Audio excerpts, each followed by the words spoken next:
This psychology fact will change how you see yourself. Have you ever noticed that you don't feel like the same person in every situation? More confident with some people, quieter with others, different when you're alone. Psychology has discovered something surprising. This isn't a mood shift. It's how your self-identity actually works. And once you understand this, the idea of a single, fixed you starts to fall apart. In a fascinating way, there is no single you in the brain. We like to imagine there's a core version of ourselves, somewhere in the brain, a central control room, but neuroscience can't find it. Instead, the brain is made of many systems working at the same time. Emotion, logic, memory, social awareness, instincts. Your sense of self is what happens when these systems temporarily agree. At any given moment, one voice becomes louder, and that voice feels like you. That's why you can sincerely change your mind, your values, or your reactions without feeling fake. Your identity isn't stored. It's assembled. Your personality changes with your environment. Psychology shows that personality is highly context-dependent.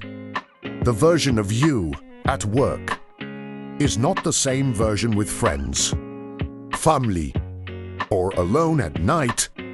And here's the interesting part.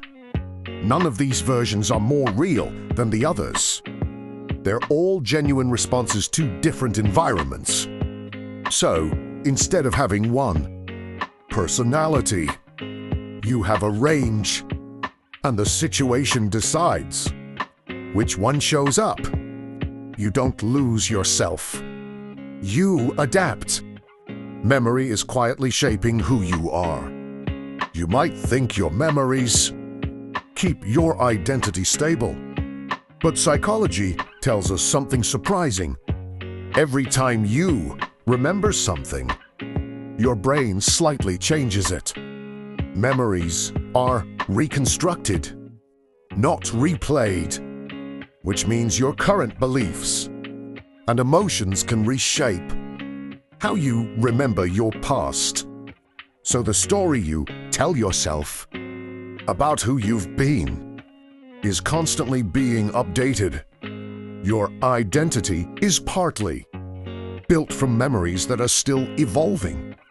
The self can temporarily disappear. In certain states, like deep focus, meditation, or intense flow, people report something unexpected. The feeling of me fades, and instead of feeling lost, many feel clear and calm. Psychologists believe this happens when the brain stops actively constructing the self-model for a moment, which suggests something remarkable. The sense of self isn't always necessary. It's something the brain uses when useful, like a mental tool, a new way to think about yourself. Psychology suggests that you are not a single, unchanging identity. You are a process, flexible, responsive, and adaptive, more like a river than a statue, always changing, yet still recognizable. So the next time you feel different than usual, instead of asking what's wrong with me, try asking, what situation is shaping me right now? That question alone can change how you understand yourself.